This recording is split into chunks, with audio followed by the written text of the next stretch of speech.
हमारे प्रधानमंत्री श्री नरेंद्र मोदी जी ने कहा है कि फाइनेंशियल मैनेजमेंट उनकी प्राथमिकताओं में सबसे ऊपर है। उन्होंने गवर्नमेंट के सभी इंफ्रास्ट्रक्चर और अदर्स प्रोजेक्ट को समय रहते कंप्लीट करने की बात कही है। उन्होंने ऐसा क्लियर किया है कि सरकार के सभी प्रोजेक्ट में टैक्स पेयर के पैसे लगे हैं। प्रोजेक्ट के समय पे कंप्लीट होने से रिसोर्सेज की बचत होगी, खासकर पैसों की। सरकार की आमदनी भी सुनिश्चित होगी और देश को आर्थिक विकास के पथ पे आगे ले जाने में सरकार को काफ़ी मदद मिलेगी। मोदी जी ने कोविड के दिनों को याद करते हुए कहा कि करेंसी मैनेजमेंट के मामले में हमारी सेंट्रल गवर्नमेंट ने दुनिया के नोबेल इकोनॉमिस्ट की बात को इग्नोर किया था, जो कदम बिल्कुल सही था। और आज हम अपने ही इन्फ्लेशन को कंट्रोल करने में पूरी तरह से सफल हुए हैं। वहीं पे अगर आप दुनिया के विकसित देशों को देखेंगे तो वो मॉन्स्ट्रस इन्फ्लेशन को फेस कर रहे हैं। वे अपनी आर्थिक नीतियों को जल्दी जल्दी बदल रहे हैं, अपने इंटरेस्ट रेट को बढ़ा रहे हैं ताकि वो इन्फ्लेशन को कंट्रोल कर सकें। इस वजह से दुनिया के विकसित देशों के ग्रोथ रेट, जीडीपी ग्रोथ में भी काफ़ी फ़र्क पड़ा है।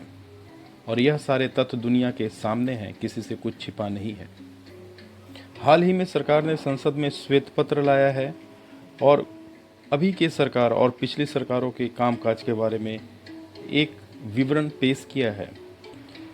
पर्टिकुलरली मैं ऐसा समझता हूँ कि सरकार को अपने काम पे ज़्यादा फोकस ही करना चाहिए और दूसरे के कामों को ज़्यादा तवज्जो देने की ज़रूरत नहीं है, क्योंकि जिन्होंने घोटाले किए, जिन्होंने स्कैम किया है, उनकी जगह तो जेल में होनी चाहिए, मगर ऐसा तो दिखता नहीं। इवन देखें तो लालू जी भी आराम से ऐश की ज़िंदगी जी रहे हैं। यानी कि घोटालेबाजों के लिए यहाँ पे भी आज के समय में अच्छे वातावरण है, भले ईडी कितना भी कुछ कोशिश क्यों न कर ले। मेरा रिक्वेस्ट है कि सरकार अपने कामों को ही तवज्जो दे, अपने कामों का विवरण दे, अपने कामों को और कैसे बेहतर कर सकते हैं, इस बात को देश की जनता के सामने रखें। आगे बढ़ते हुए प्रधानमंत्री मोदी जी ने कहा है कि देश में सकारात्मक वातावरण है और देश प्रगति के पथ पे आगे बढ़ने के लिए पूरी तरह से तैयार है। मैं उस समय को, यानी मोदी जी उस समय को स्पष्ट रूप से देख रहे हैं और हम भी महसूस कर रहे हैं, आम जनता भी इस चीज़ को महसूस कर रही है। वो कहते हैं कि मैं उस समय को स्पष्ट रूप से देख रहा हूँ जब देश कई दशकों तक निरंतर आगे बढ़ता ही रहेगा, क्योंकि आज देश के आगे बढ़ने के लिए, इकोनॉमिक ग्रोथ के लिए सभी तरह के वातावरण, सभी तरह के रिक्वायरमेंट और कंडीशन पूरी तरह से सकारात्मक है।